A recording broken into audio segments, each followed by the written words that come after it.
nós no coração. Eu ouço seu nome por toda parte, na voz que emana da natureza, nas aves que cantam pelo ar, na pedra que silencia, na voz de um menino a rezar, no som da vida.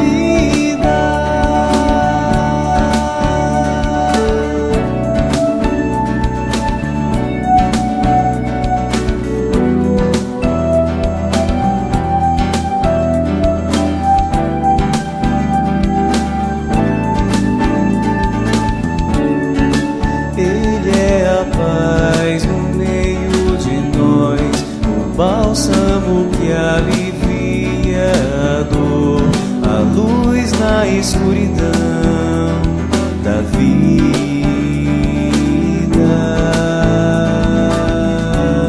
Com ele ninguém está só, não importa a pessoa. É fácil sentir seu amor no coração. Eu ouço seu nome por toda parte, na voz que emana da natureza, nas aves que cantam pelo ar, na pedra que silencia, na voz de um menino a rezar, no som da vida. Eu ouço seu nome por toda parte, na voz que emana da natureza, nas aves que cantam pelo ar, na pedra que silencia, na voz de um menino a rezar, no som da vida, no som da vida.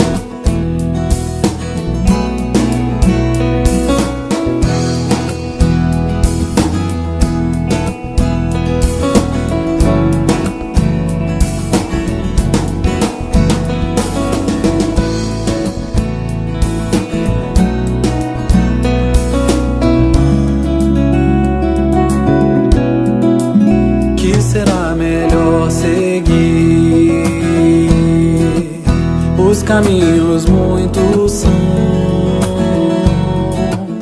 ondas e desejos vãos tentam sempre distrair. Mas que base firme então poderei eu encontrar, se quase em qualquer lugar armadilhas já estão. A saída assim parece, de outra forma buscar, sempre a solar fora olhar o mundo que tanto padece. Vou de dentro retirar solução pra todo mundo. Busco Cristo em um segundo e assim vou encontrar. Prosseguindo em frente vou, tento me modificar, velho homem transformar traçou. Sinto a vida caminhar, já não há mais temporal. Se o que existe é natural, eu no Pai vou confiar. A saída assim parece, de outra forma buscar, sem pra só lá fora olhar o mundo que tanto padece. Vou de dentro retirar solução pra todo mundo. Busco Cristo em um segundo e assim vou encontrar a saída. Assim parece, de outra forma buscar, sem pra só lá fora olhar um mundo que tanto padece. Vou de dentro retirar solução pra todo mundo. Busco Cristo em um segundo e assim vou encontrar. Assim vou encontrar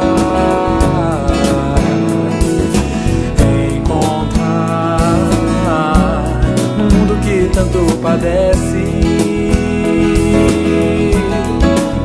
E assim vou encontrar. Assim vou encontrar. Encontrar e no Pai vou confiar.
Mestre da luz, chamado Jesus,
quando a vida se mostrar um lugar de luta e dor, é que há nos céus mãos a trabalhar, lapidando o tempo do amor. Se a incerteza então vier, busca a luz da oração, revigora o teu cântico de fé e acerena o teu coração.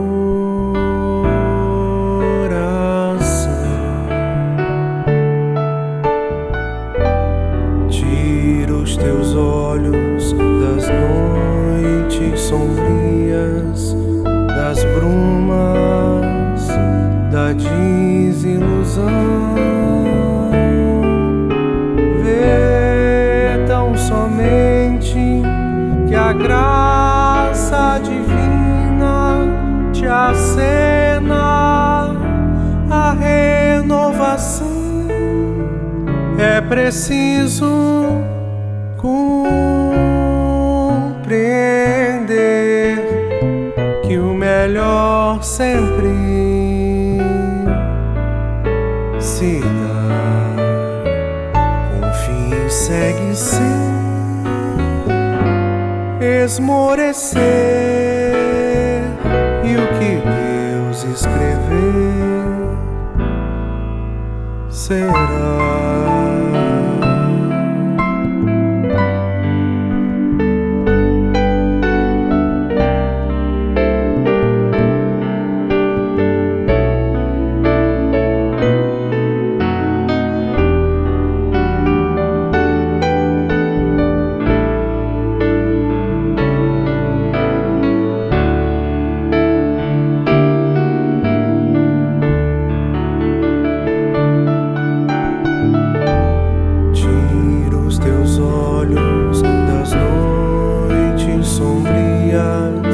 Das brumas, da desilusão,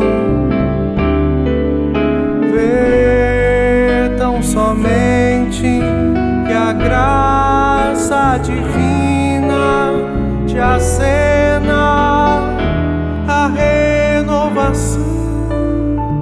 É preciso compreender que o melhor sempre se dá. Confie e segue sem esmorecer, e o que Deus escrever será. O melhor sempre se dá, e o que Deus escrever será.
Bom dia, gente amiga.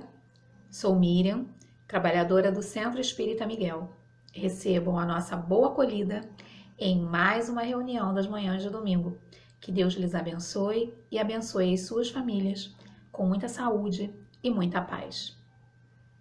Informamos que além desta reunião pública das manhãs de domingo às 9 horas, temos também pelo canal do YouTube mais 2 reuniões públicas que acontecem às quintas-feiras, às 14h30 e às sextas-feiras, às 20 horas.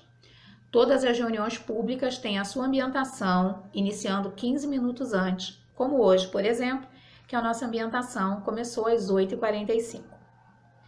Também, pelo nosso canal do YouTube, durante a semana, temos as reuniões de fluidoterapia, que acontecem às terças-feiras, às 19h30 e quartas-feiras, 9 horas da manhã, onde vocês poderão colocar o nome dos enfermos no chat. E a prece da saudade, quintas-feiras, 19h30, onde poderão colocar o nome dos desencarnados para a prece no chat. E falando em chat, vamos lembrar do bom uso do chat, que está aberto para nós durante a ambientação, para as nossas saudações, e depois novamente disponível para nós após os estudos da reunião pública para as nossas despedidas. Solicitamos que durante a reunião pública o chat não seja utilizado para que possamos nos voltar para os estudos, aproveitar ao máximo o que os nossos companheiros nos trarão nos estudos da manhã. E falando em estudos, os nossos estudos de hoje serão trazidos pelos nossos companheiros Edson Morgado, que falará do Livro dos Espíritos, questões 682 a 685, o limite do trabalho, o repouso. E em seguida, Priscila Chagas nos trará o estudo de O Evangelho segundo o Espiritismo, capítulo 11, item 10 das Instruções dos Espíritos, a Lei de Amor. Então vamos aproveitar bastante, vamos ouvir com atenção e refletir sobre tudo que hoje nos for trazido. Em seguida, teremos o GEAL, o Grupo de Educação Espírita André Luiz, que também traz o estudo da doutrina espírita para as crianças. Chamem as crianças, com muita música, histórias, com atividades. O GEAL traz o espiritismo para os pequenos. Então, que aproveitemos bastante a nossa manhã, esse banquete que está sendo trazido nessa manhã. Que Jesus nos abençoe, que tenhamos um domingo muito rico, de muitas alegrias junto aos nossos, de muitas alegrias junto a Jesus. Aproveitemos. Fiquem com Deus.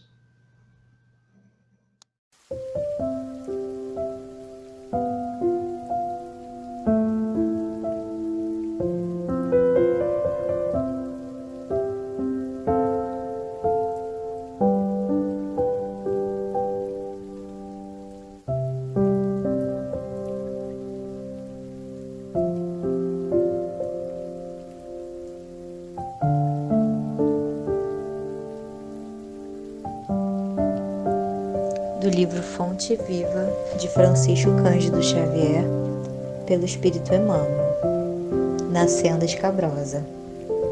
Nunca te deixarei, nem te desampararei. Paulo, Hebreus, capítulo 13, versículo 5. A palavra do Senhor não se reporta somente à sustentação da vida física na subida pedregosa da ascensão. Muito mais que de pão do corpo, necessitamos de pão do espírito. Se as células do campo fisiológico sofrem fome e reclamam a sopa comum, as necessidades e desejos, impulsos e emoções da alma provocam por vezes aflições desmedidas, exigindo mais ampla alimentação espiritual. Há momentos de profunda exaustão em nossas reservas mais íntimas. As energias parecem esgotadas e as esperanças se retraem apáticas. Instala-se a sombra dentro de nós, como se espessa noite nos envolvesse. E qual acontece à natureza sob o manto noturno, embora guardemos fontes de entendimento e flores de boa vontade, na vasta extensão do nosso país interior, tudo permanece velado pelo nevoeiro de nossas inquietações. O Todo Misericordioso, contudo, ainda aí não nos deixa completamente relegados à treva de nossas indecisões e desapontamentos. Assim como faz brilhar as estrelas fulgurantes no alto, desvelando os caminhos constelados do firmamento ao viajor perdido no mundo, acende no céu de nossos ideais convicções novas e aspirações mais elevadas, a fim de que nosso espírito não se perca na viagem para a vida superior. Nunca te deixarei, nem te desampararei, promete a divina bondade, nem solidão, nem abandono. A providência celestial prossegue velando. Mantenhamos, pois, a confortadora certeza de que toda tempestade é seguida pela atmosfera tranquila e de que não existe noite sem alvorecer.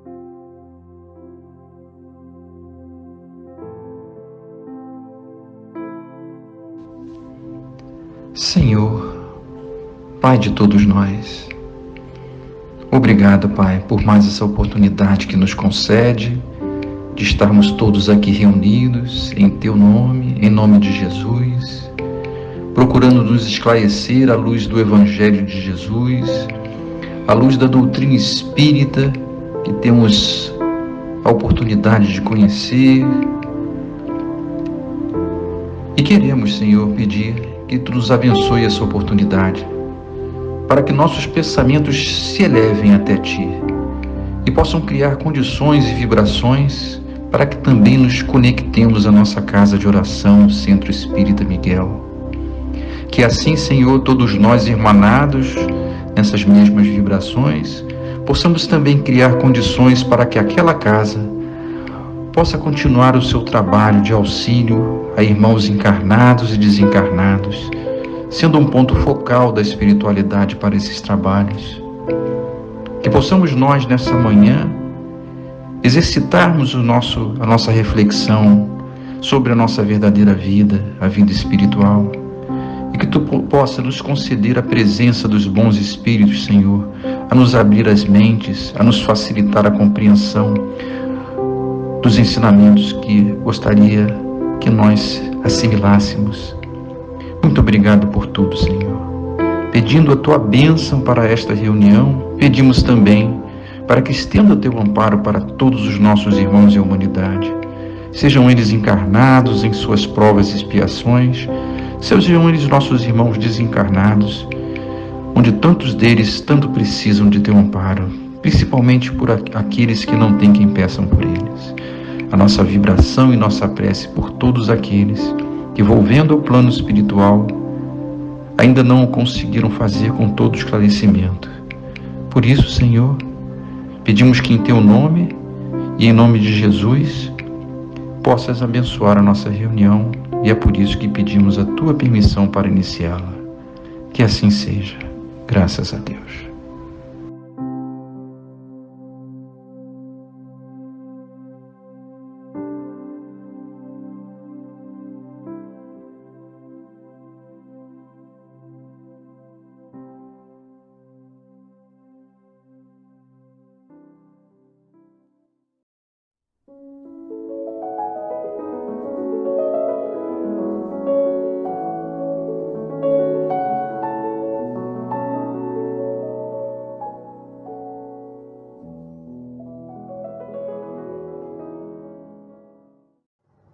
Bom dia a todos, espero que todos se encontrem bem, que a paz de Jesus nos abençoe essa oportunidade. Hoje nós vamos concluir o capítulo 3 da terceira parte do Livro dos Espíritos, que trata da lei do trabalho, que é uma das leis morais que os Espíritos catalogaram. É um capítulo pequeno que aborda dois aspectos principais: a necessidade do trabalho e o limite do trabalho. Este último, o limite do trabalho, esse último tópico, que trata do repouso, é o que nós vamos concentrar a nossa atenção no estudo de hoje. A primeira parte desse capítulo sobre o trabalho foi abordada no domingo passado por nossa companheira Maeli, quando explanou os ensinamentos contidos nas perguntas 674 a 681. Apenas para fins de contextualização do nosso estudo de hoje, vamos fazer uma breve revisão. A primeira lição é que o trabalho é uma lei natural e não se restringe às atividades físicas. Se fosse assim, quando desencarnados, quando não temos mais o corpo físico, os espíritos então não trabalhariam? Em uma maravilhosa síntese, os espíritos nos respondem na pergunta 675 que toda ocupação útil é trabalho. O trabalho não apenas nos provê dos meios de sobrevivência e bem-estar para a existência física, mas também nos proporciona os meios de aperfeiçoamento intelecto-moral. O trabalho está presente em todo o universo e sua natureza guarda relação com as necessidades específicas do ambiente em que nos encontramos. A nossa própria história da existência terrena, e ninguém pode negar, mostra que o trabalho vem se tornando cada vez menos físico e mais intelectual. Assim também ocorre em mundos mais aperfeiçoados, onde menos material é o trabalho, mas longe de ser menos intenso, porque quanto mais se evolui, mais se deseja ser útil, mais se quer trabalhar, principalmente em benefício dos semelhantes. Por fim, os espíritos ressaltam que não há desculpa para fugir da ocupação útil a favor de si ou do semelhante. É preciso trabalhar sempre e de acordo com as suas faculdades disponíveis. A posse de bens e serviços, em excesso ou sobrando, ela não é escusa para fugir ao trabalho, porque há sempre a necessidade de administrar e multiplicar o que já se tem, principalmente em benefício dos que não têm. E quando alguma atividade essencial ela não pode ser efetuada pelo fraco, é da lei que o mais forte deve realizá-la, respeitando a lei de compensação. Além de atender às necessidades da vida e do aperfeiçoamento da inteligência, não podemos esquecer outros benefícios do trabalho na vida das pessoas. Ela é terapia preventiva a diversos males que atacam o organismo e interferem no comportamento emocional. Como lembrado por Rodolfo Caligares, lá no seu livro As Leis Morais, o trabalho fortalece o sentimento de dignidade pessoal. Ele torna a pessoa respeitada na comunidade em que vive e, quando bem realizado, contribui para uma sensação de segurança. E ainda acelera nosso aperfeiçoamento enquanto espírito imortais, com particular eficiência em disciplinar a nossa vontade. Nesse aspecto, vale lembrar que Deus nos ampara na caminhada, mas os passos que damos somos nós. É preciso nos esforçarmos, exercitarmos a inteligência e nossas escolhas, o que se faz através do trabalho. Vejamos finalmente o que diz Joana de Ângeles no capítulo A Bênção do Trabalho de seu livro Leis Morais da Vida. Ela nos ensina que o trabalho, ao lado da oração, é o mais eficiente antídoto contra o mal, porquanto conquista valores incalculáveis com que o espírito corrige as imperfeições e disciplina a vontade. Terminado esse retrospecto, vamos agora às perguntas que foram nos dadas a comentar. Na 682, Kardec indaga: sendo uma necessidade para todo aquele que trabalha, o repouso ele não é uma lei da natureza? E os espíritos respondem: sem dúvida, o repouso serve para a reparação das forças do corpo e também é necessário para dar um pouco mais de liberdade à inteligência, a fim de que se eleve acima da matéria. Bom, gente, a afirmação dos espíritos feita lá no século XIX sobre a necessidade do repouso para a reparação das forças do corpo e reequilíbrio da mente, isso aí é hoje mais do que comprovado pela ciência e até mesmo prevista, né, nas leis trabalhistas, como resultado do progresso da sociedade. Porém, vale reparar que a resposta ela se estende sobre o aspecto espiritual quando é dito que a lei natural de repouso também se aplica com o fim de que o espírito se eleve além da matéria. Daí nós lembramos que enquanto o corpo descansa, os laços que o prendem ao espírito se afrouxam e este, com mais liberdade, devido à emancipação da alma, pode participar mais diretamente da vida espiritual. Então, capturamos aí uma outra função do descanso que a providência divina nos proporciona, já que nessas emancipações nós podemos aurir forças psíquicas e boas resoluções no contato que a gente tem na vida espiritual que nos ajudem a prosseguir na experiência terrena. Como diz a nossa querida Joana de Ângeles, no seu livreto Episódios Diários, a noite bem repousada, os encontros espirituais durante a fase do sono, são os propiciadores da inspiração que solucionam as questões em pendência. A questão toda é a gente se preparar, né, para ter condições de vivenciar, né, essa oportunidade, né, gente? Conforme anotado por Marcos, no primeiro versículo da passagem que ele relatou sobre a multiplicação dos pães, o próprio Mestre Jesus exortou o repouso à massa conturbada que ia e vinha com pressa e agitação. E lhes disse: vinde vós aqui à parte, a um lugar deserto, e repousai um pouco. Hoje, mais do que nunca, isso é importante, né, gente? Porque a vida urbana se caracteriza também por uma agitação contínua, sendo despendido um gasto excessivo de energias físicas e mentais. Cuidemos, então, de evitar a exaustão e a estafa antes que esses males nos conduzam ao esgotamento nervoso e nos impeça de trabalhar. Sobre a violação da lei do repouso, Joana de Ângeles ainda nos adverte em seu livro Lampadário Espírita: descuidas do repouso no horário estabelecido pela ordem natural das coisas, desequilibras a saúde e falas do socorro espiritual, como se os espíritos trabalhadores não tivessem outro dever senão o de assessorarem companheiros descuidados e esquecidos, improvisadores e apelantes de ocasião. Aqui, gente, nós temos um puxão de orelhas para aqueles que não cumprem o impositivo natural do necessário descanso, comprometendo por imprudência a sua saúde. Cuidar de nosso corpo é nosso dever constante, através da alimentação, exercício e repouso adequados. Pois só com esse aparelho funcionando bem é que nós podemos realizar nossas ocupações físicas ou mentais com presteza e equilíbrio. Compreendido que o repouso é uma lei da natureza, tanto quanto o próprio trabalho, vamos então para a pergunta 683 para aprofundar o tema. Qual o limite do trabalho?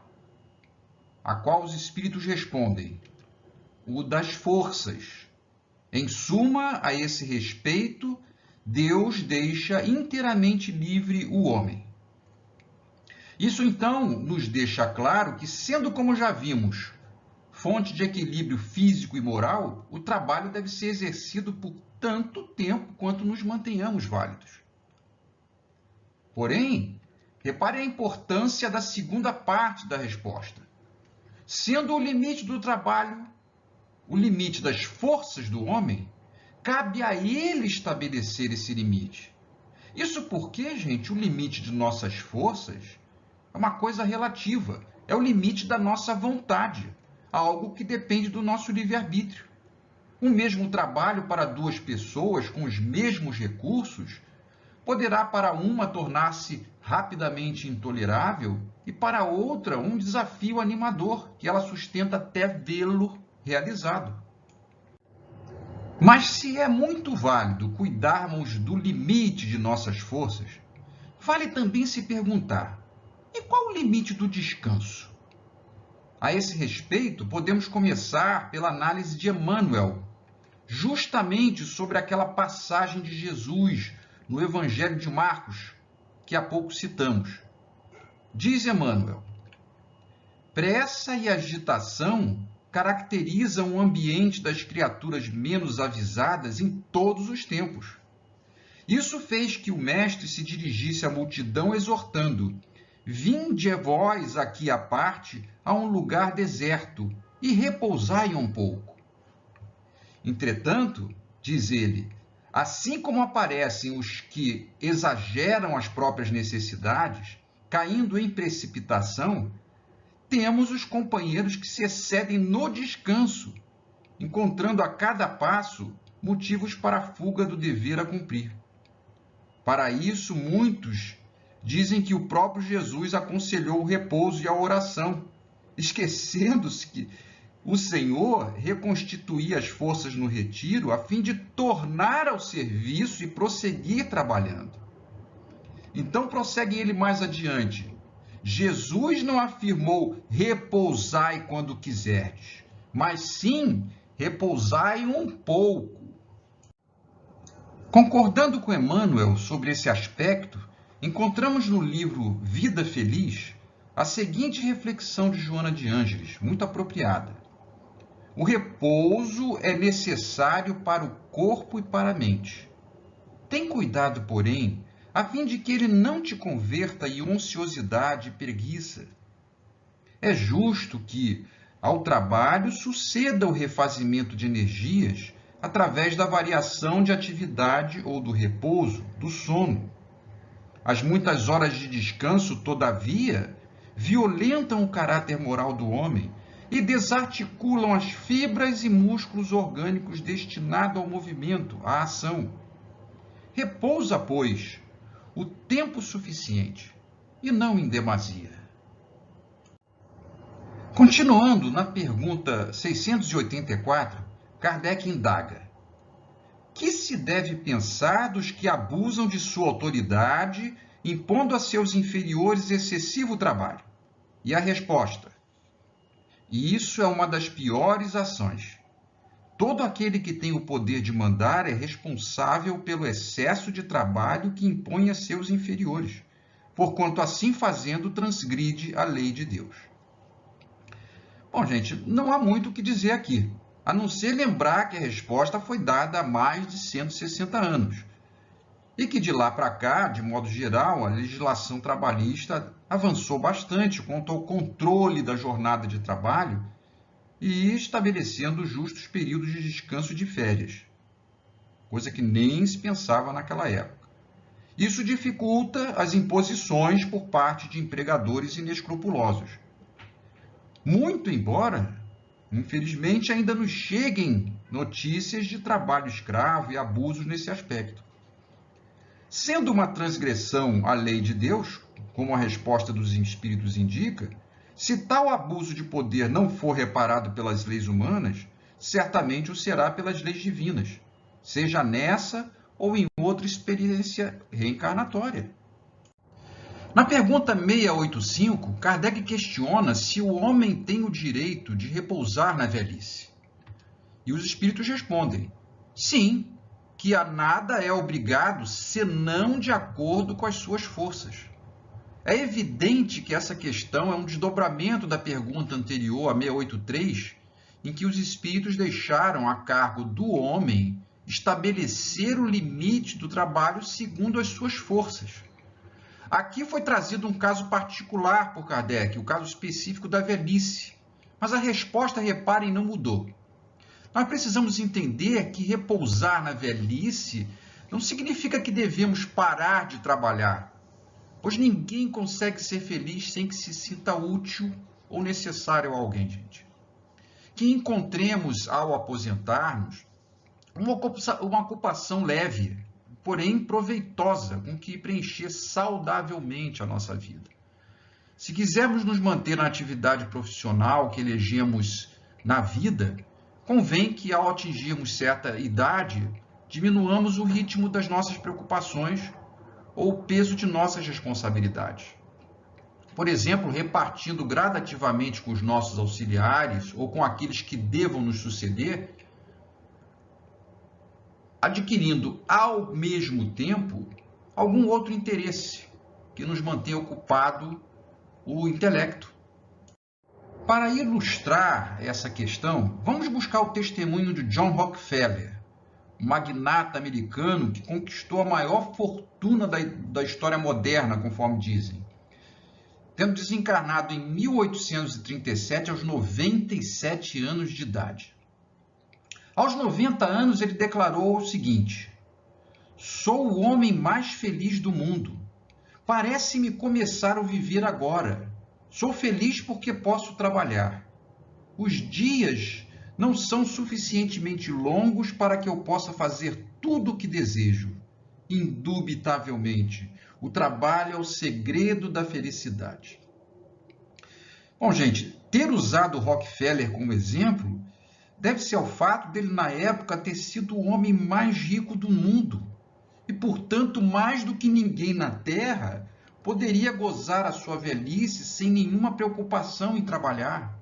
E essa não foi a opção dele. Mas podemos também acrescentar o exemplo de Chico Xavier, que também aos 90 anos, com a sua saúde debilitada e praticamente cego, ainda recebia e consolava milhares de sofredores que o procuravam. Diz ele a respeito: quando a criatura não haja feito da existência um sacerdócio de trabalho construtivo, que nos cumpre na Terra, os fenômenos senis do corpo são mais tristes para a alma.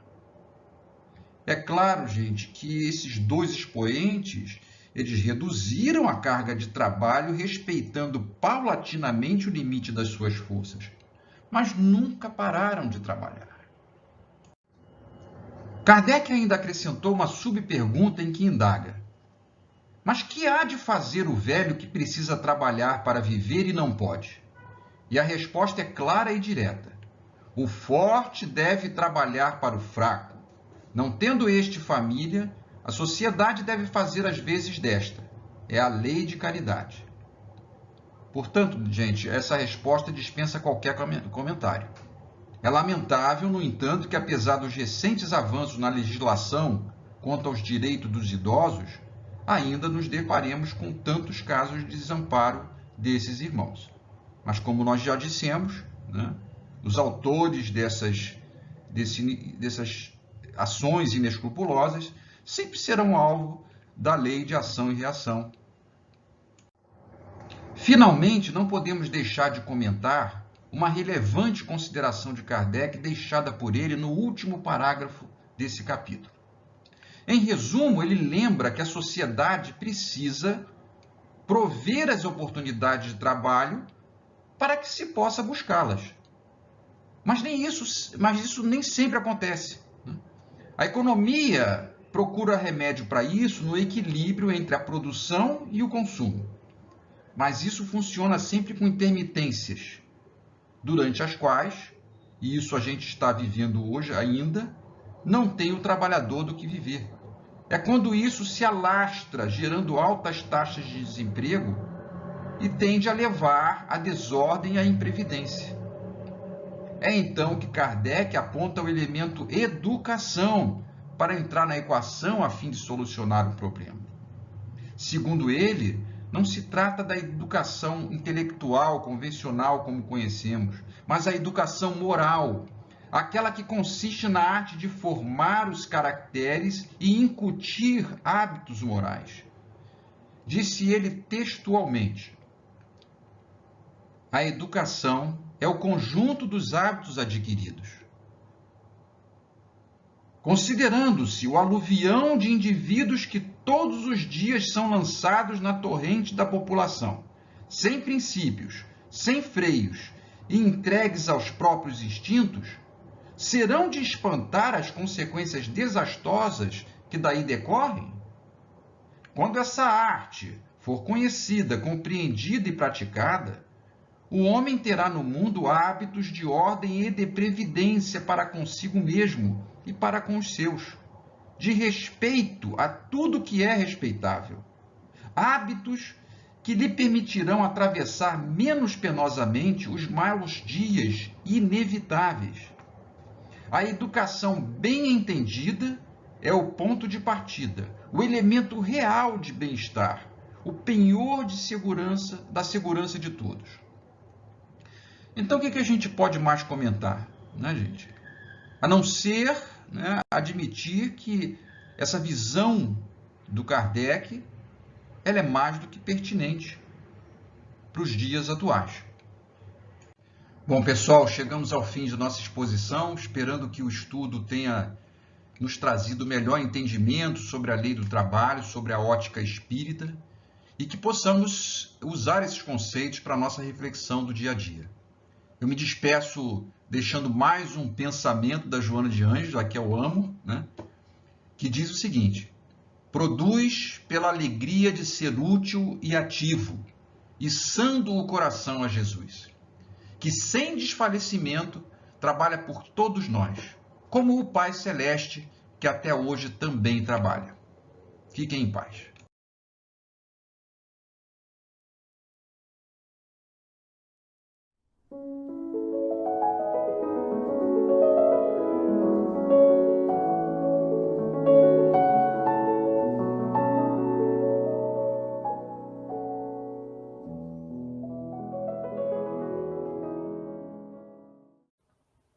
Olá, meus irmãos, sejam bem-vindos na manhã de estudo de hoje. Hoje estamos estudando o Evangelho segundo o Espiritismo. Para quem não me conhece, eu sou Maria Priscila, sou trabalhadora da nossa casa. E na manhã de hoje a gente vai fazer o estudo do Evangelho. E nós estamos estudando o capítulo 10, que fala amar ao próximo como a si mesmo. E o item de estudo da manhã de hoje é a lei de amor. Então, vou botar a nossa apresentação aqui para a gente começar as nossas reflexões e eu vou fazer ainda umas análises referenciando ainda a Gênese de Kardec, né, trazida pelos Espíritos. Então, vamos lá. Então, começando a leitura do Evangelho, estamos no item 10.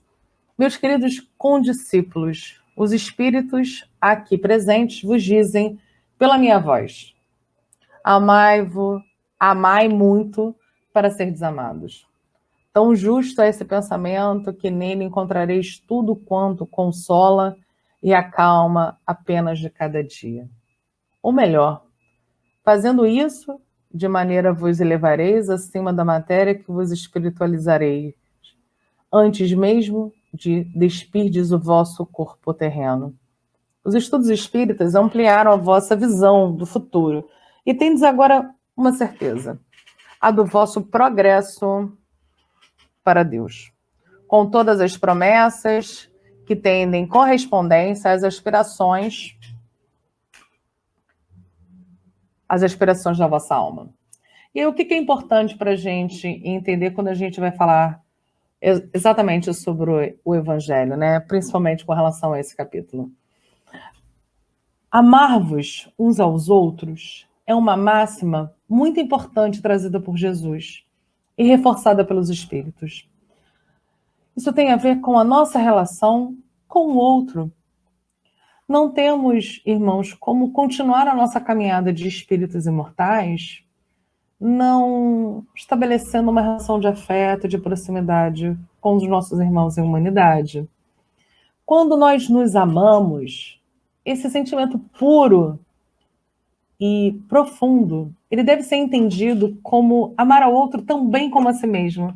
Assim como Jesus nos ensinou quando ele reúne os 10 mandamentos em 2 mandamentos. Mas por quê? Por que o amar é tão importante? Porque quando nós amamos verdadeiramente alguém, a gente tolera, a gente aceita as imperfeições, a gente compreende que nós somos diferentes. E isso é fundamental para a compreensão de nós enquanto espíritos. Isso é importante para a gente compreender que nossos irmãos são diferentes de cada um de nós. E por isso, nos cabe aceitar o outro como ele é, não querendo que ele mude, não querendo que ele se transforme, não querendo que ele transgrida a sua própria essência. Porque o outro ele vai crescer, ele vai melhorar, ele vai progredir de acordo com o seu próprio progresso. De acordo no momento em que ele melhorar e ele mesmo progredir. Então, vamos continuar a leitura do Evangelho para a gente continuar aprofundando o nosso estudo. E aí ele continua aqui. A do vosso progresso para com Deus, com todas as promessas que correspondem às aspirações da vossa alma. Deveis também vos elevar bem alto para julgar sem restrições da matéria, e assim não condenar o vosso próximo, antes de haver dirigido o vosso pensamento a Deus, compreendendo sim que nós somos diferentes e que nós precisamos aceitar o outro na sua diferença. Mas a gente não vai fazer com que o outro se transforme, mude, né? A gente vai aceitar ele como ele é. Por isso, na atualidade, se faz muito necessário a transformação do nosso entendimento enquanto irmãos em caminhada. Eu sei, irmãos, que não é fácil. Eu estou aqui falando, né? Parece que é uma coisa muito simples, mas não é. Mas é aceitar que a maneira com que somos diferentes, sim, e entender essa diversidade tão necessária nos dias de hoje. Nós não somos iguais, a nossa trajetória enquanto espíritos imortais nos faz diferentes. Mas nós, por nossa parte, queremos ser aceitos, queremos ser amados, queremos que as pessoas compreendam a maneira como nós enxergamos a vida, como nós enxergamos a maneira com que nós vivemos. Mas será que nós estamos predispostos a aceitar a maneira com que o outro vive a vida dele?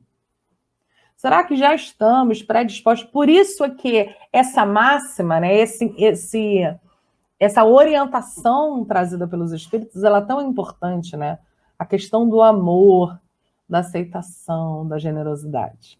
Vamos mais um pouquinho na leitura do Evangelho para a gente ir prosseguindo. Amar no sentido profundo do termo é ser leal, probo, consciencioso, para fazer aos outros aquilo que deseja para si mesmo. É buscar em torno de si a razão íntima de todas as dores que acabrunham o próximo. Dar-lhes alívio. É encarar a grande família humana como a sua própria, porque esta família irá encontrar um dia em mundos mais adiantados, pois os espíritos que constituem são, como vós, filhos de Deus, marcados na fronte para se levarem ao infinito. E é por isso que não podeis recusar aos vossos irmãos aquilo que Deus vos deu liberdade, pois, de vossa parte, seríeis muito felizes se vossos irmãos vos dessem aquilo que tendes a necessidade. A todos os sofrimentos dispensai, pois, uma palavra de ajuda, de esperança, para vos fazer de todo o amor e toda a justiça. Credes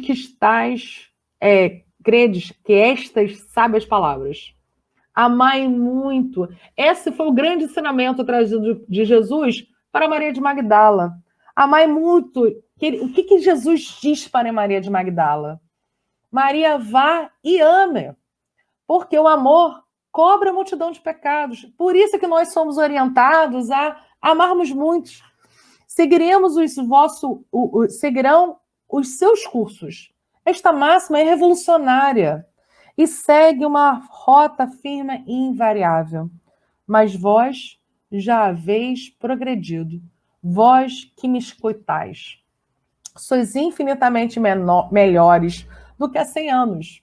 Isso é um entendimento tão necessário nos dias de hoje, né? Nós precisamos compreender que nós estamos no nosso melhor momento reencarnatório. Por isso, é tão importante a gente entender que nós podemos amar muito mais e aceitar o outro do jeito que o outro é, diferente de cada um de nós. Por isso que hoje nós vivemos a partir da perspectiva da diversidade, a partir da perspectiva de mundos diferentes, pessoas diferentes, com olhares diferentes.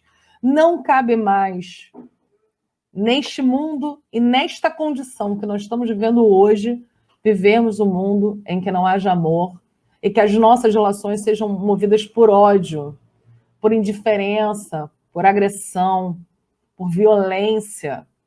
A nossa fala, o nosso agir deve ser amoroso, deve ser de acolhimento, apesar do outro ser diferente de cada um de nós. Enquanto momento de transição planetária, eu até pensei ultimamente que eu fui um pouco inocente, um pouco ingênua, porque eu esperava muito a transição planetária finalizar. Meu grande desejo para que nós vivêssemos já um mundo de regeneração. Mas os espíritos nos alertam, na Gênese, que alguns espíritos estavam nas suas últimas oportunidades. E, portanto, é como se a gente vivesse... Esses espíritos reencarnaram da maneira com que eles eram. Se eles ainda eram rebeldes, revoltados, fanáticos, eles continuam ainda sendo assim. Nós ainda somos assim. E o que nós precisamos fazer? Abrir mão das nossas convicções que não dialogam com a generosidade e amor do Cristo. Cristo enquanto nosso modelo, guia, aquele que pauta as nossas ações. Como Jesus agiria? Como ele aceitaria determinada ação, determinado momento? E aí eu fiz um destaque. Sois infinitamente melhores do que há 100 anos, de tal maneira vos modificastes para melhor, que aceitais hoje sem repulsa uma infinidade de ideias novas sobre a liberdade e a fraternidade, que antigamente teríeis rejeitado, pois daqui a 100 anos aceitará também, com a mesma facilidade, aqueles que ainda não puderam entrar em vossa cabeça e muito mais em nossos corações. E aí, ainda no Evangelho, ainda compreendendo, né, nós estamos sendo impulsionados a amar e acolher os nossos irmãos e a humanidade de maneira extremamente generosa. Vivemos hoje uma dificuldade social, econômica, política. Eu sei que na Casa Espírita nós não costumamos falar sobre política, né? Mas a gente precisa ter um olhar para o que está acontecendo hoje, irmãos. No sentido de que estamos num momento muito sensível da nossa trajetória enquanto humanidade. E nos faz necessário hoje sermos mais solidários, caridosos, darmos melhores com os nossos egoísmos, o nosso orgulho, nossa vaidade, lidar com esses sentimentos que ainda habitam em cada um de nós, porque eles não dialogam com a lei de amor. A lei de amor, ela não pode dialogar com quem ainda é mesquinho, egoísta, invejoso. Isso não faz parte daquele que deseja seguir com o Cristo, daquele que deseja dizer que é um verdadeiro cristão. porque precisa abrir mão de velhas convicções materiais para poder desposar o ensinamento e o entendimento espiritual de que somos todos irmãos em humanidade, e que alguns espíritos ainda assim estão equivocados, mas que nós podemos estender a mão, podemos estender a palavra, o afeto, e transformar a existência do outro. Porque o exemplo, o amor arrasta multidões. É muito mais irresistível do que o ódio e a intolerância. Continuando a leitura do Evangelho, estamos ali, né? Hoje, que o movimento espírita avançou bastante. Vede com que rapidez as ideias de justiça, de renovação, contidas nos ditos dos espíritos, são aceitas pela metade das pessoas inteligentes. É que essas ideias correspondem ao que há de divino em nós. É o que estáis preparados para uma semeadura fecunda, a do último século, que implantou na sociedade as grandes ideias de progresso, de irmandade, de fraternidade, de solidariedade entre os espíritos. E como tudo que se encadeia sobre as ordens do Altíssimo, todas as situações recebidas e assimiladas resultarão numa mudança universal do amor ao próximo, do reconhecimento dos indivíduos, no reconhecimento de que nós somos irmãos. E aí, como eu sou apaixonada por a nossa irmã Joana de Ângeles, eu trouxe uma página para leitura e interpretação de cada um de nós, um livro que eu gosto muito, que é o livro Filho de Deus, que a gente vai começar a fazer a leitura agora. No Filho de Deus, na página que fala sobre o herdeiro de Deus, a Joana escreve assim para a gente: considerando a tua ascendência divina, já te deste conta que és herdeiro de Deus? Ele criou o universo e a vida, em que enriqueceu a sua obra de sabedoria e beleza, colocando-te por amor como parte integrante dessas maravilhas e facultando de fruí-las todas. Por direito natural, possui tudo o que é dele, bastando somente que desenvolva os dons em ti latentes, ou seja, em germe, a fim de que possas desfrutar de toda essa opulência e grandeza. Amado por Deus, porque todos nós somos amados por Deus, és também herdeiro das ideias sublimes, que te proporcionam conquistar espaços, penetrar o mecanismo da vida e decifrar os enigmas desafiadores que te aguardam. E ela continua: o teu dever é fazer-te receptivo ao pensamento divino, à transformação trazida pelo amor, em tudo e em todos presente, de modo a captá-lo e pô-lo em ação à medida que o conquistes. Dispões de todos os bens e poderes que estão ao teu alcance, todavia, são importantes, senão imprescindíveis para lográ-los, portanto, desposá-los, a confiança e a fé, bem como o esforço para desdobrares a capacidades adormecidas em ti, mediante as quais saberás usar esses tesouros com edificação e integridade. Tudo que te falte não é valioso, porquanto é essencial à vida é a sabedoria para conduzi-la, a fim de conseguires não apenas coisas, senão lograrem a plenitude e a abundância que teu direito de herdeiro põe à tua disposição. A Joana está dizendo que nós somos herdeiros divinos, somos herdeiros do nosso Pai. Portanto, ela ainda finaliza: se permaneces na infância espiritual, não podes usufruir, por não saberes utilizar de todos os bens. Todavia, se adquires a maioridade, irás utilizando-te e felicitando-te com todos os tesouros da criação, como filho de Deus, portanto, seu herdeiro ditoso. É por isso que quando o Evangelho começa a falar que nós somos filhos de Deus, que nós temos a essência divina em nós mesmos, no nosso coração, que nós já temos latente essa possibilidade de reconforto, é olhar para os nossos irmãos com esse olhar de benevolência, com esse olhar de amorosidade, com esse olhar de aceitação do outro, sendo diferente de cada um de nós. Não é fácil, irmãos, mas é necessário. Não é simples.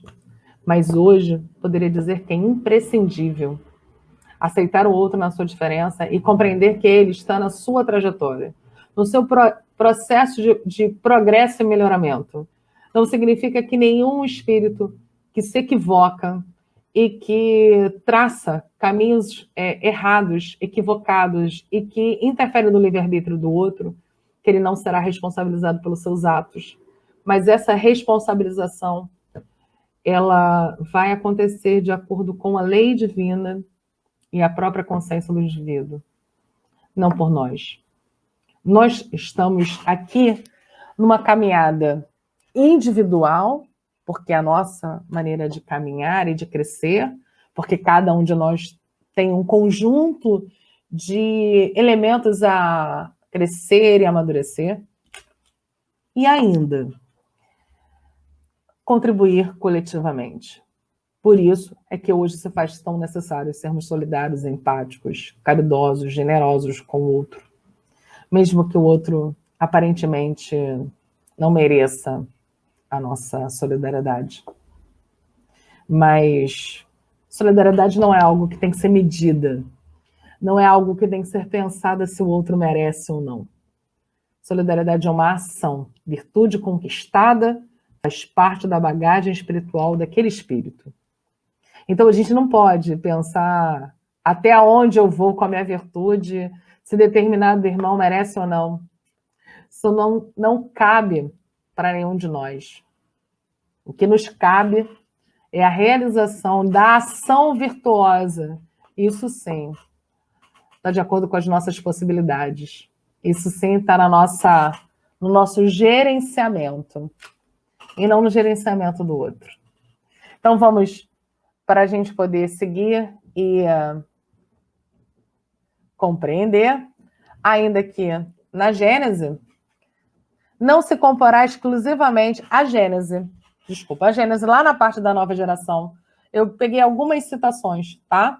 Que tá ali, ó. Não se comporá exclusivamente, eminentemente de espíritos superiores, da transição para a condição de mundo regenerado, mas dos que, já tendo progredido, se acham predispostos a assimilar todas as ideias progressistas, aptos a secundar o movimento de regeneração. Então vai ser uma ação. Então, assim, o mundo regenerado não é daquele que está pronto, mas daquele que está em processo e possibilita, está com o coração disponível a novos entendimentos. Por isso, a regeneração da humanidade, portanto, não exige absolutamente a renovação integral dos espíritos, mas basta uma modificação em suas predisposições morais. A sua boa vontade de acolher o outro, de compreender que o outro é diferente de você, e tudo bem ele ser diferente, ele ter um olhar de vida diferente. Essa modificação se opera em todos quantos lhe estão predispostos, desde que sejam subtraídos à influência perniciosa do mundo. Assim, nem sempre os que voltam são outros espíritos, né? Ele está falando do processo de reencarnar no próprio planeta. São, com frequência, os mesmos espíritos, mas pensando e sentindo de outra maneira, progredindo, se fortalecendo, modificando as suas predisposições. Por isso é que, na parte final do nosso evangelho da manhã de hoje, está lá. Graças a ela, a lei de amor, os espíritos encarnados, melhor julgando e melhor sentindo, dar-se-ão as mãos até os confins do vosso planeta. Todos se reunirão para estender-se e amar-se, destruindo todas as injustiças, todas as causas de desentendimento entre os povos. Um grande pensamento de renovação pelo Espiritismo, tão bem exposto em O Livro dos Espíritos. Tu produzirás o grande milagre do século futuro, o da reunião de todos os interesses materiais e espirituais dos homens, pela aplicação desta máxima bem compreendida. Amai muito para ser desamados. Sansão membro da Sociedade Espírita de Paris, 1863. Então, meus irmãos, para a conclusão do estudo da manhã de hoje, nos faz necessários aprendermos de que precisamos nos amar, aceitar as diferenças, perspectivas de mundo diferentes das nossas, sendo que os valores precisam continuar assentados e fortalecidos na compreensão do Cristo. Ele sim, o nosso norte, a nossa bússola, o nosso caminho seguro. Mas, compreendendo que Jesus aceitava as pessoas como elas eram, aceitava as diferenças e buscava compreender cada uma dessas pessoas nas suas trajetórias. Porque quando nós vemos o Evangelho do Cristo e seus ensinamentos, as suas histórias, na maneira com que ele dialogava com discípulos, com as pessoas nos momentos de cura, ele não estabeleceu um caminho único, só o do amor, só o da gentileza, só o da certeza que precisamos nos amar em humanidade. Por isso, na manhã de hoje, eu deixo a fala de Jesus. Amarmos uns aos outros como eu vos amei. Esse é o caminho. Nós já temos uma diretriz. É do jeito que ele fez, aceitando as pessoas nas suas diferenças e amando profundamente o nosso próximo. Que a paz de Cristo esteja conosco, que tenhamos um domingo de amor, de tranquilidade e de muita reflexão. Que a paz de Cristo esteja conosco, irmãos. Graças a Deus.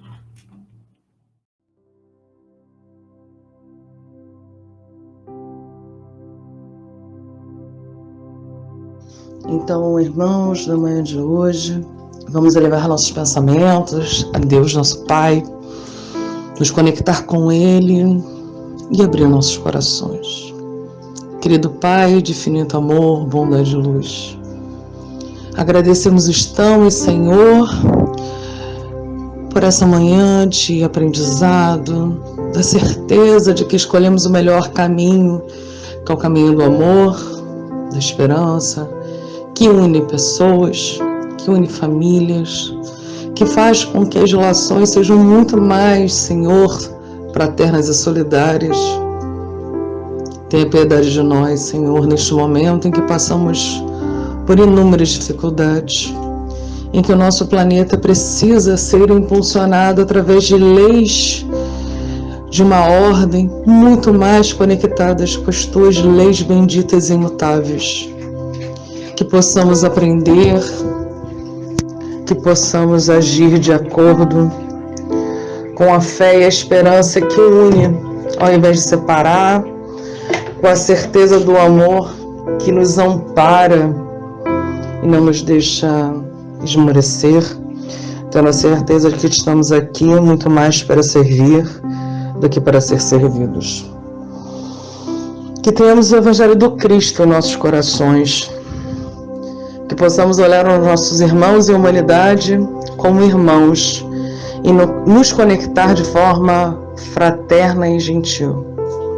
Não compreendendo que nós somos melhores, somos mais aptos, mas com a certeza de que nós, hoje, nos esforçamos mais para sermos melhores.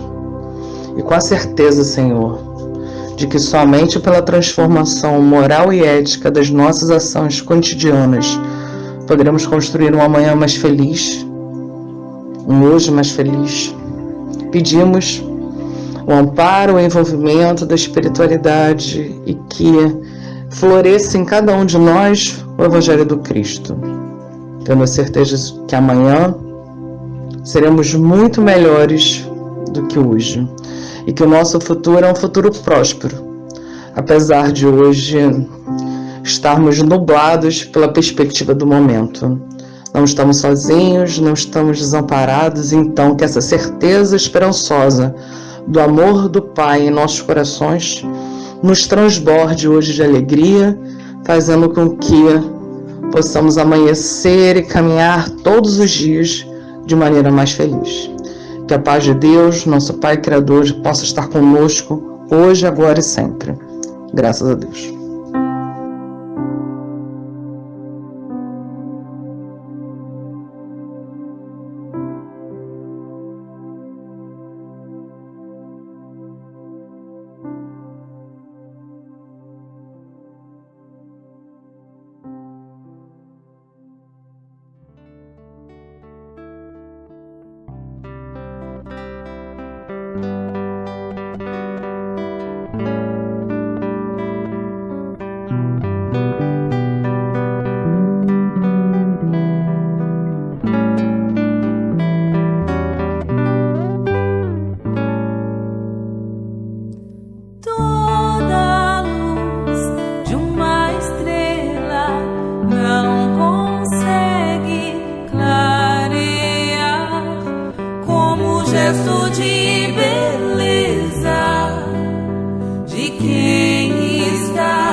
abraçando o inimigo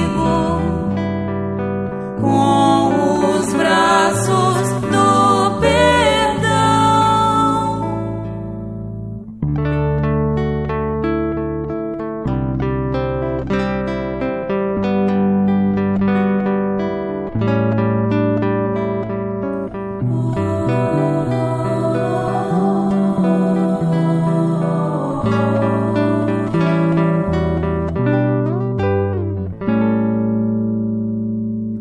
Toda luz de uma estrela não consegue clarear como gesto de beleza de quem está a perdoar. No exemplo de amor se revela o cristão, abraçando o inimigo com os braços do perdão.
Mensagem do livro Caminho Seguro, de Lorival Lopes.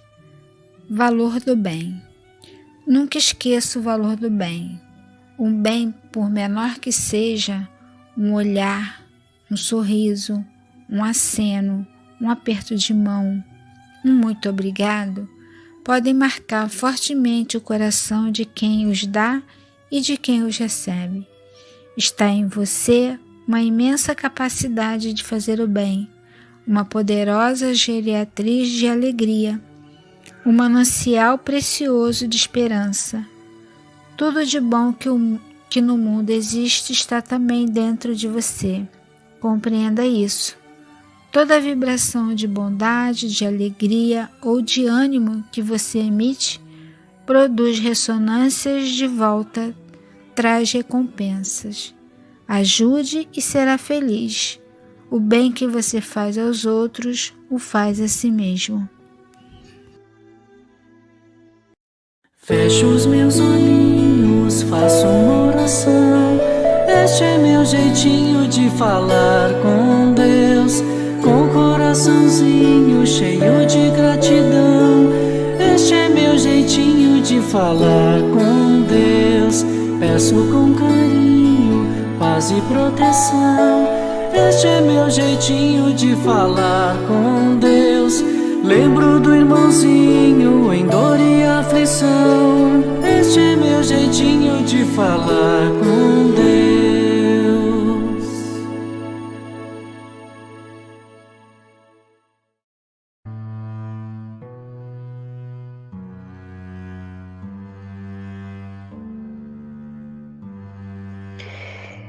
Meus irmãos, nesse momento, sintonizando nossos pensamentos com Jesus, nosso irmão maior, nosso guia e modelo. Guia porque é o exemplo a ser seguido, o modelo, um exemplo a ser copiado. Que tenhamos força, tenhamos fé, tenhamos determinação em sermos, cada dia que passa, melhores, com boas atitudes, boas palavras, bons pensamentos, para que a gente se sinta cada vez melhor, evoluindo, sermos perfeitos, usando o nosso livre-arbítrio da melhor forma possível, para com os nossos irmãos e nos beneficiando também. Muita paz, muita luz para todos nós e todos os nossos irmãos em humanidade. Que assim seja, graças a Deus, graças a Jesus.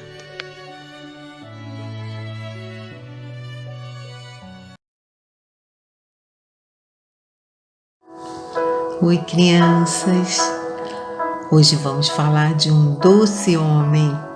O nome dele é Chico Xavier, reconhecido como um grande médium capaz de escrever mensagens ditadas pelos espíritos. Mas o que seria mediunidade? Vamos lembrar dos nossos 5 sentidos? Sentir o cheiro, o aroma das coisas com o nosso olfato, o cheirinho gostoso da comida, o perfume das flores. Com o paladar, sentir o sabor dos alimentos. Com a visão, vemos o mundo ao nosso redor e a nossa própria imagem. Com o tato, percebemos a pressão, a temperatura e a textura de tudo que tocamos. Temos também a nossa audição, e com ela, vocês estão escutando agora. Mas existe um 6º sentido que estudamos na doutrina espírita, que é a mediunidade. Assim como no microscópio descobrimos o mundo dos bem pequenos e no telescópio mergulhamos o olhar nas profundezas do espaço, Deus nos permitiu penetrar no mundo invisível através da mediunidade. Sim, é com ela que nos comunicamos com o mundo dos desencarnados. Aqueles que não estão mais na carne são os espíritos. E falar de Chico Xavier é pensar num grande médium. Pensa numa pessoa muito boa, alegre, bondosa. Isso tudo é ele. É ele porque acreditamos que a morte não existe, basta apenas existir para avistar as riquezas do ser. Não precisa de muito, apenas um quarto humilde e um coração enorme. Chico Xavier reanimou muitas almas com suas palavras e cartas dos espíritos. Sendo como ele mesmo falava, sou apenas um carteiro que entrega as mensagens. Que saudade de você, amigo querido. Benditas são suas mãos que nos levam até hoje consolo, paz e ânimo. Bendita a sua existência de generosidade, um sol em nossas vidas. E como estava dizendo, ele era também muito alegre. Temos boas histórias também para darmos boas gargalhadas. Estão curiosos? Então vamos escutar.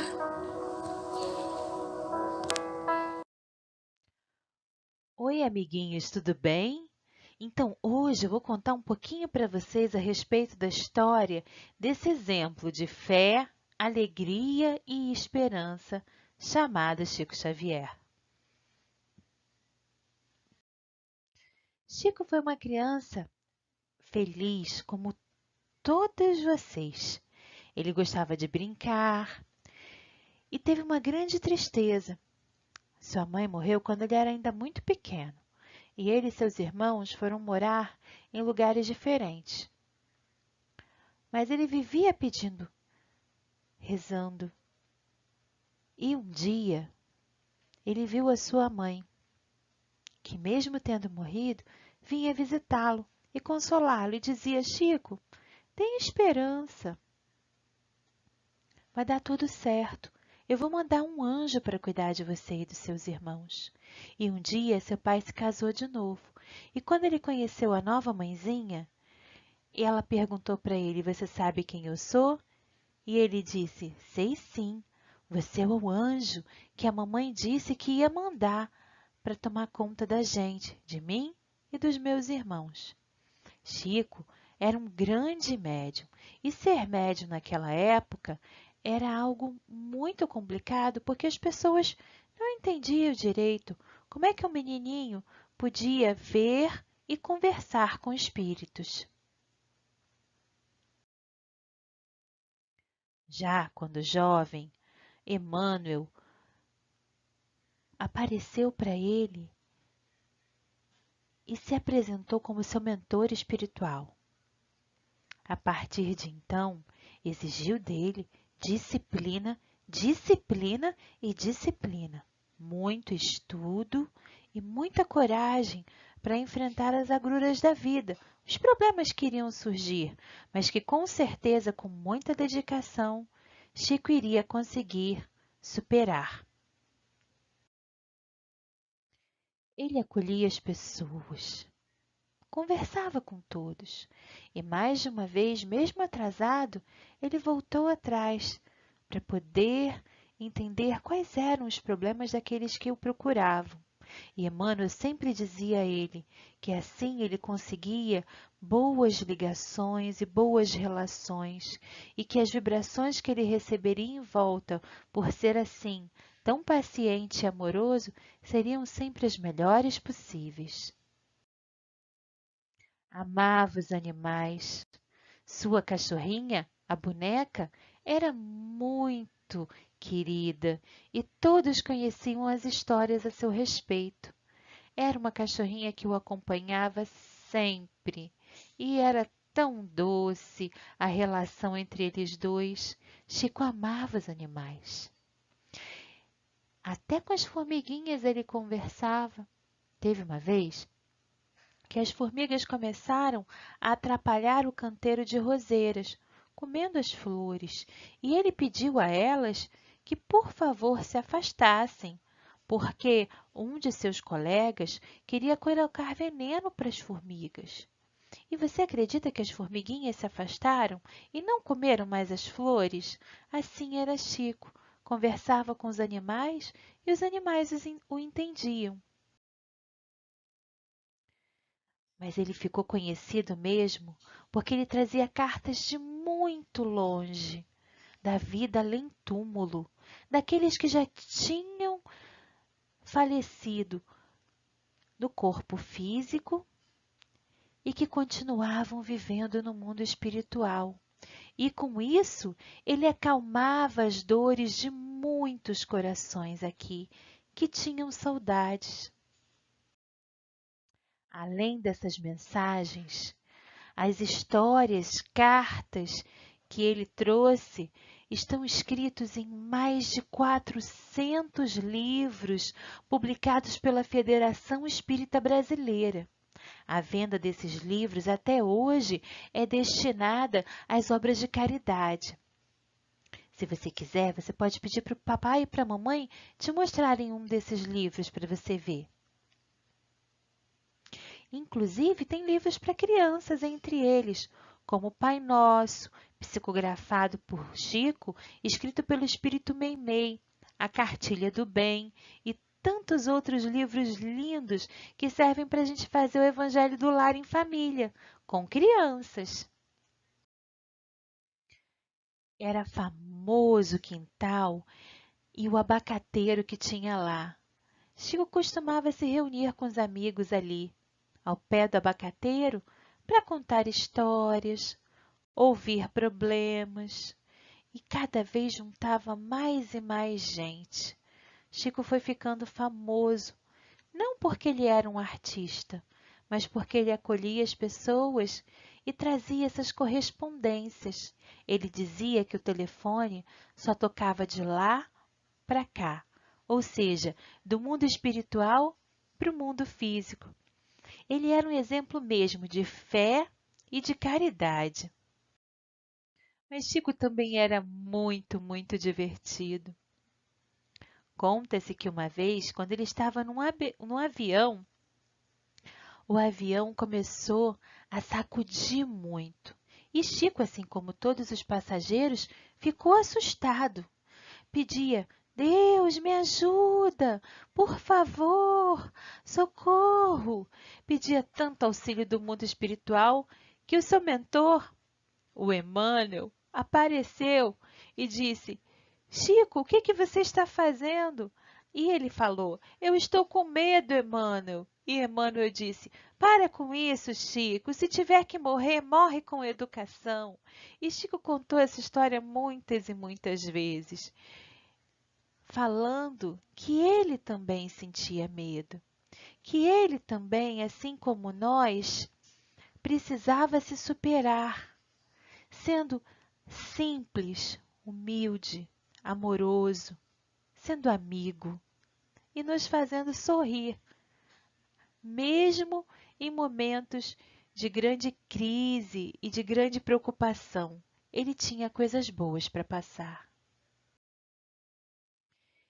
Ele exemplificou em vida a caridade e o amor ao próximo, sempre ouvindo, distribuindo alimentos e remédios aos necessitados.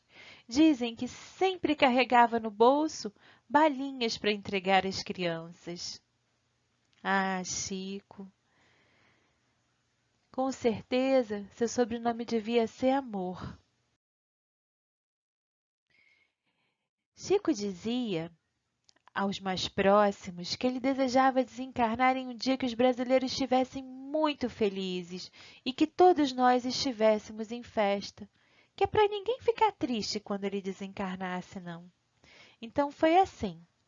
No dia 30 de junho de 2002, Chico Xavier desencarnou 9 horas após o Brasil se tornar pentacampeão mundial de futebol, num dia onde todos nós comemorávamos esse grande campeonato. Ele foi um exemplo de trabalho, de esforço, de caridade, de amor inesquecível.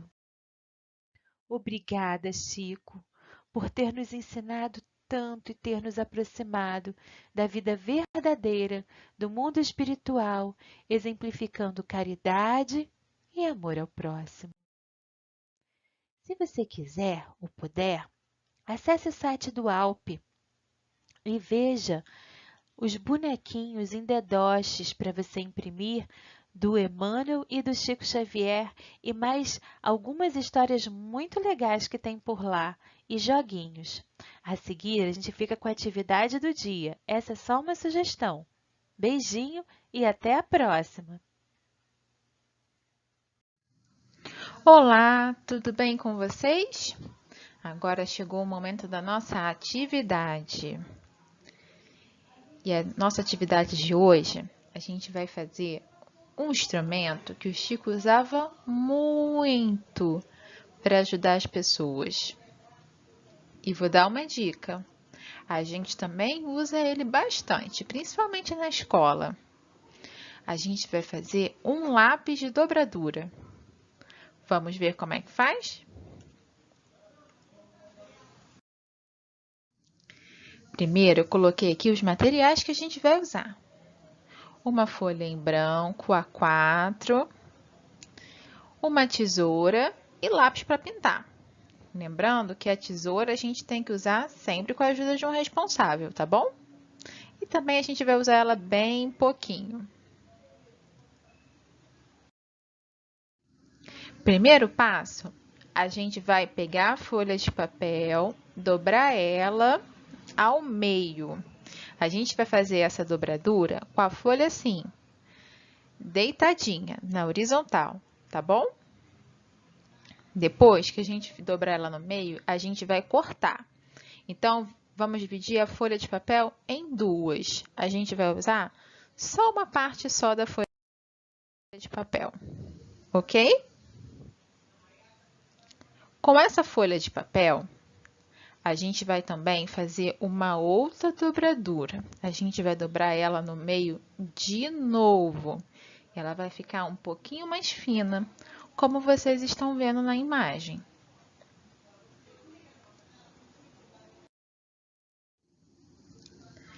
Depois, a gente vai desdobrar essa folha e vocês vão observar que vai ficar um risco no meio. Tá certinho, vai ficar assim mesmo. Agora, vamos para o próximo passo. A gente vai fazer uma orelhinha na folha. Vamos pegar a ponta do papel e dobrar ele para o meio. Tá vendo? Como tá mostrando essa imagem agora. Então, uma orelhinha do papel, vamos pegar do lado direito e vamos dobrar ela para o centro do papel.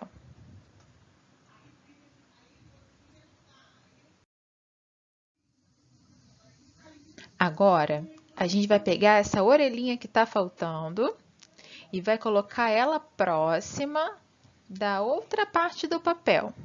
Então, a gente vai pegar ela do lado esquerdo e vai levar ela para o lado direito. Tá vendo? A gente vai encostar as duas pontas do papel. Vai ficar como se fosse um triângulo na parte de cima e depois uma outra parte inclinada. Tá certinho, a gente está no caminho certo. Vamos agora para o próximo passo. Agora, a gente vai pegar aquela marcação que está no meio do papel, que a gente fez lá no início, e vai dobrar de novo. Então, vai ficar assim. Estão vendo? Acharam que não ficou parecido com um lápis? Espera só a gente virar essa dobradura ao contrário.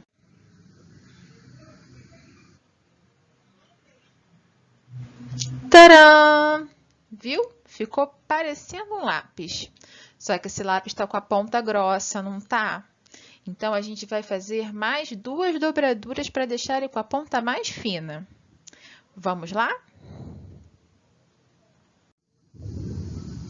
A gente vai pegar o cantinho do lápis do lado direito e vai dobrar ele um pouquinho para dentro, para deixar a ponta mais fininha.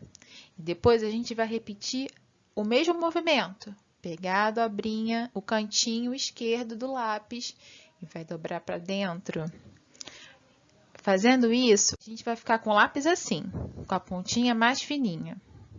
E agora tá pronto. É só a gente decorar. Eu fiz um amarelo com flores amarelas e um outro rosa. E vocês podem fazer das cores que vocês quiserem. E também a gente pode fazer um para homenagear o Chico. O que vocês acham? Eu estou ansiosa para ver o lápis de vocês lá no Padlet. Vamos fazer uma homenagem a ele. Esse homem que foi tão especial para a gente, deixou com a sua mediunidade livros maravilhosos que nos inspiram e nos ensinam até hoje e com certeza mais além. Beijo nos corações de todos e uma excelente semana. Tchau, tchau!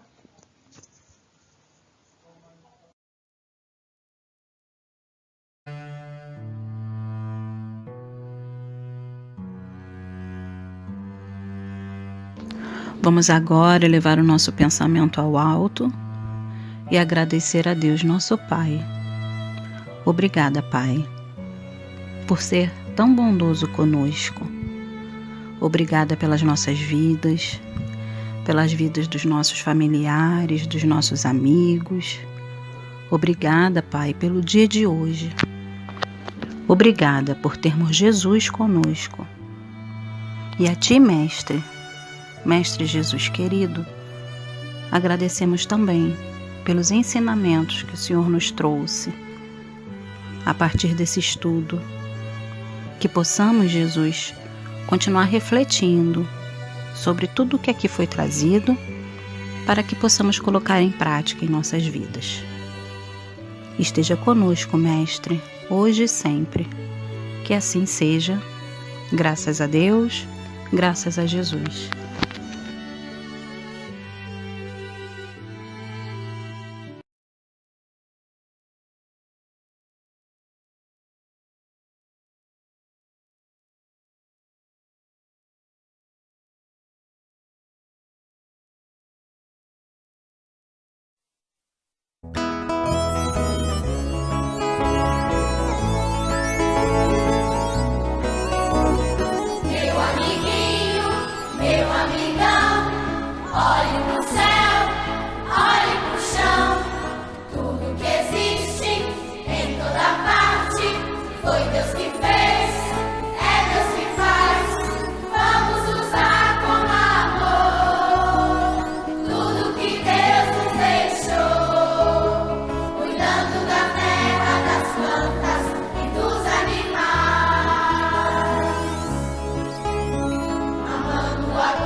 Todos a vida.